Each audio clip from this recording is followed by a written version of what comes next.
Hello, this is Ajani from Network IQ.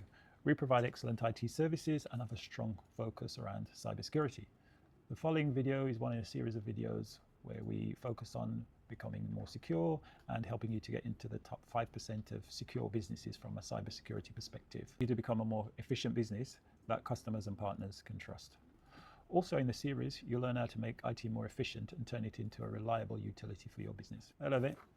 So the topic that I want to cover today is cybersecurity vulnerability assessment.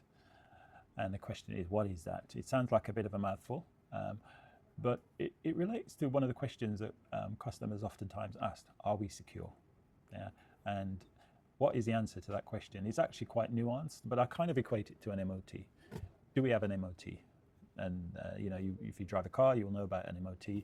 And yes, you can produce an MOT and say that you're compliant. And we want to do the same thing with cybersecurity. We want to produce something that says we're secure. So this is what I'm going to talk about in this video. So what is a cybersecurity vulnerability assessment? It's a form of scanning and risk assessment in your environment. And in terms of what gets scanned, what gets assessed, it could be configuration of your systems, it could be the updates and the patching of software, it could be your physical hardware like your phones, smartphones, your computers, your servers, your firewalls, your Wi-Fi access points, checking those, making sure they're up to date, making sure there aren't any vulnerabilities. It could be the data that you hold, how the data is held, where it's held, how it's secured. So these all form components of a security vulnerability assessment. And what happens then is as the information is scanned, evaluated, it gets categorized if any risks are identified. And typically, at the worst case, you have critical risk, then you have high risk, then you have medium, low, etc., and informational. And the thing that you want is you want to identify what the high and the critical risks are, which then give you information that you can act on to reduce and mitigate those risks. We also talk about the regularity of these scans and these assessments. And do you do it once a year, do you do it every 6 months, or do you do it on a continuous basis? Well, continuous is actually best, because if you consider a car MOT, you have an MOT today, you're compliant with the traffic regulations or the sort of car regulations and restrictions and whatever else. And then the next day you could be non-compliant. You could have a kind of a worn tire because you thought you were Lewis Hamilton, you were racing, you did a skid, the tire got worn down, etc. You're non-compliant, but you don't have to do the test for another year. And if you think about the same thing in the security environment, you could do a scan and everything looks good, and then tomorrow there's a vulnerability because the hackers have found an exploit that you're no longer aware of, and you could be vulnerable for a year. So actually doing regular scans would pick up that vulnerability in real time or as quickly as possible. Okay, so talking a little bit more detail about assessment looks like. So we're checking the hardware. Is the hardware up to date? Checking the software. Is the software up to date? Are there known any vulnerabilities on the software? And then looking at the physical devices. Are they still supported by the vendor, or are they out of support? Because if they're out of support, then they're going to be non-compliant. Yeah, because vulnerabilities could be developed, and if they're not supported, then you're liable, or you're at risk.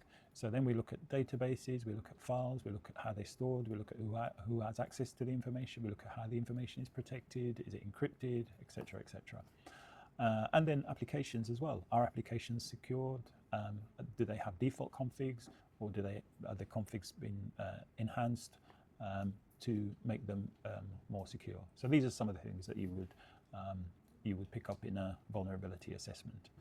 The information is presented in terms of sort of the risk and the risk rating. So if issues are identified, they're categorized, and so you can focus on the important or high priority or high impact risks, and you can address those yourself, or you can engage a specialist to address those risks. What are the benefits? Well, peace of mind is always a good benefit, knowing that you're up to date, or knowing that if something does present itself, you'll be made aware as soon as possible. It's important to have that kind of timely information being made available. When you bear in mind that the average breach takes 200 days to detect. So from a cyber criminal breaching your system to you detecting that a breach has occurred, the average time is 200 days. Compare that with the fact that it takes them hours to actually steal data. Yeah. So it's important to have these systems operating on a regular basis so that you're fully aware as soon as possible. Other benefits are that it basically will help with insurance claims. So if the insurance company says, oh, provide us evidence that you were compliant at the time that this breach occurred, the information from the vulnerability scan would be adequate to meet those requirements. And overall, it just reduces the risk as an organization, because you actually have information. You're armed. Information is power. You know what the risks are, and you can do something about them. In terms of the frequency of the scan, so not once a year, definitely not once a year, not once a quarter. My recommendation would just be to do these continuously. And you can have software installed on your endpoints, on your computers typically, that will just conduct scans continuously. Hackers are operating 24/7, so you want to be monitoring your systems 24/7. And so scans need to be running continuously. And my famous coffee cup, it oftentimes doesn't cost more than the cost of a coffee to have these systems protecting you. So in terms of the investment, it's relatively low. So I think that's kind of a summary of vulnerability assessments. There are constant checks on your system. If you run them regularly, they're checking your hardware, they're checking your software, they're checking your patches are up to date, they're checking your data is stored securely. They're alerting you, they're classifying the alerts in terms of critical, high, medium, low priority, etc. And it gives you the opportunity to know almost in real time what threats you are facing and be able to mitigate them. And also it will help with insurance claims. I hope that's been useful for you. In terms of what to do next, we've got a fantastic 2-minute questionnaire that if you fill it in, it will give you an indication of what your level of cyber hygiene is. So it's an instant kind of feedback. We also have links on the video below, so you can click on those links and get access to more information and educate yourself about this topic. And also, we're always happy to have a conversation with you. So please, if you want to discuss any of these issues, if you have any concerns, just reach out to us and we'll schedule a call. Thank you very much, and see you on the next video.